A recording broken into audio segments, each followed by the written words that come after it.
আগামী 3 থেকে 5 দিনের মধ্যে 5 মাত্রার শক্তিশালী ভূমিকম্পের কবলে পড়তে পারে বাংলাদেশ, এমন আশঙ্কার কথা জানিয়েছে আর্থকোয়াক নিউজ এভরিডে। সামাজিক মাধ্যমে ভূমিকম্প সম্পর্কিত বিভিন্ন তথ্য প্রকাশ করা হয় এই পেজ থেকে।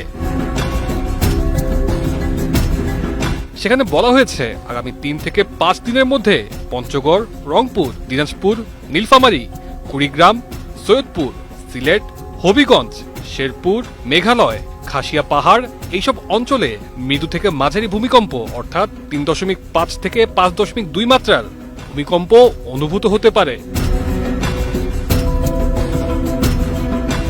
এর আগে গত 21 নভেম্বর বাংলাদেশের ইতিহাসে 5.7 মাত্রার ভূমিকম্পে পুরো দেশ কাঁপিয়ে দিয়েছে।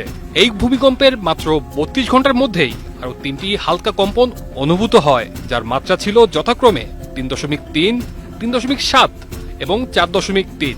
এর মধ্যে সবচেয়ে উদ্বেগজনক বিষয় হচ্ছে এইসব ভূমিকম্প ঢাকা ও এর আশেপাশেই ঘটেছে। শুক্রবারের ভূমিকম্প নরসিংদীর মাধবদী থেকে এবং পরবর্তী ভূমিকম্পগুলো বাইপাইল, নরসিংদী ও ঢাকার বাড্ডা এলাকা থেকে এসেছে। শক্তিশালী ভূমিকম্প এখন শুধুমাত্র ভারত বা মিয়ানমার থেকে আসছে না, বরং বাংলাদেশেই এর উৎপত্তি হচ্ছে। বাংলাদেশের আবহাওয়া অধিদপ্তরের তথ্য অনুযায়ী 2025 সালে বাংলাদেশ ও পার্শ্ববর্তী এলাকায় 76টি ভূমিকম্প ঘটেছে। বিশেষজ্ঞরা 21 নভেম্বরের নরসিংদীতে ভূমিকম্পকে ইন্ট্রোপ্লেট ইভেন্ট হিসেবে চিহ্নিত করেছেন।